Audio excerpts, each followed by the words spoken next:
Hey, what's up YouTube? This is Lawman FJ. This is a quick look at the Galaxy Note 10 Plus with the One UI update. So this is the Sprint version, and it got the One UI update, One UI 2.0. Got it a few days ago, just now getting around to kind of taking a quick look at it.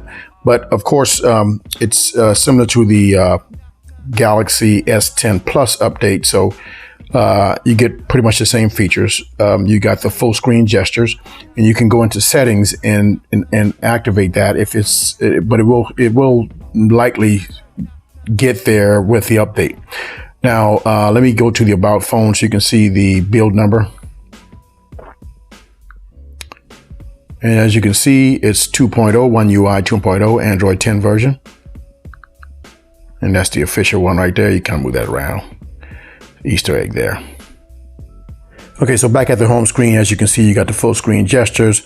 If you want to be able to have it operate like the Pixel 4, where you can swipe through screens pretty easily, you want to have this gesture hint activated down there at the bottom. If you don't, you won't be able to do this right here. You won't be able to go back to a screen by sliding that thing right there. So you want to do that, all right? But otherwise, it operates pretty much the same. So when you go into an app, for example, you're going to close out the app by doing it that way. So like I said, to go back, you're going to swipe. You can swipe either side to the right.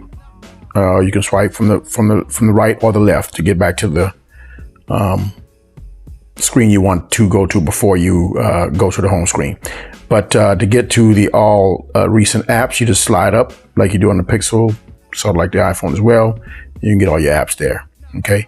And you have the tabs up top like you always had to get to split screen if you want to.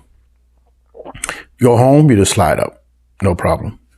Okay, so here's some of the features that came with the update. It was 64.59 megabytes, so it's pretty large. And it brought features from Samsung and Google based on feedback from users like you. We recommended you back up your important data, all that jazz. In dark mode, you had enhanced image, text, and color adjustments for day and night environments, darkened wallpapers, widgets, and alarms when dark mode is on. Icons and colors, clear app icons, system colors, improved layouts, titles and buttons, smooth animations, full screen gestures, added new navigation gestures, refined interactions, navigate more comfortably on a large screen. That's the back and forth with one hand, truly one hand mode there. Now to get to one hand mode, I'll show you that. There's a new way to do that. What else you got here? Media devices, replace smart things, panel with media and devices. Media control devices, check and control your smart things. Biometrics, added option for showing the fingerprint icon when the screen is off. So that's pretty good. You can choose to show it whenever you tap the screen, visible or always on is shown. Battery user graph now, digital well-being, you got some more features there. Camera, you got more tabs there. So these are some of the updates that came. So it's a pretty long list, and so that's good that they listed that for you so you can take a look at it. Lots of new features there. Now, as I mentioned in the update there, to get the one-handed mode, you used to have to swipe up this corner right here, but if you're gonna touch it right here and swipe down, you're gonna get the one-handed mode. That's pretty cool. So that's a lot better than it was before. Just swipe down there. Well, there you go.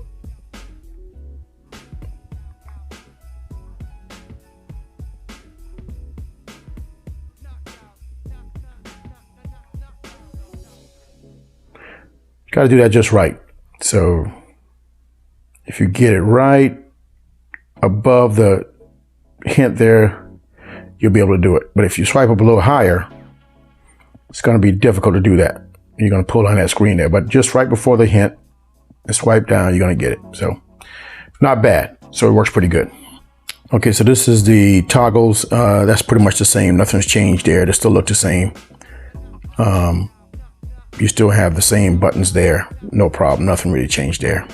Now this is the navigation bar. You can get this in the settings tab. So if you go to settings, you go to display and you go to navigation bar, you can get the functions to change that. So you can use the buttons if you want. And you got more options here where you can go back to the regular gestures that simulate the three buttons if you want to. So that's something I didn't realize when I did the S10 Plus, but you can do. So there's three options there. You got this three gesture mode, and you got the one gesture mode right here. And then you have when you go back to them, you got the 3 buttons there you can use as well. But I like the single button there. And if you have to have this gesture hint in order to be able to make it fully functional like the Google Pixel does. Okay, so that was a quick look at Android 10 on the Galaxy Note 10 Plus for Sprint. Not a whole lot different than the Galaxy S10 Plus. You know, it's just the big thing is you're getting the full screen gesture. I think that's the big thing. The One UI has been improved, more easily to use one-handed. That's the big thing for me. A few more changes that came internally.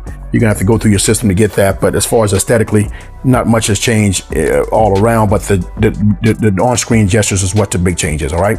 So if you got any questions, hit me in the comments. If you like the video, give me a thumbs up, and don't forget to hit the subscribe button down below for more videos like this. This is Lawman FJ out.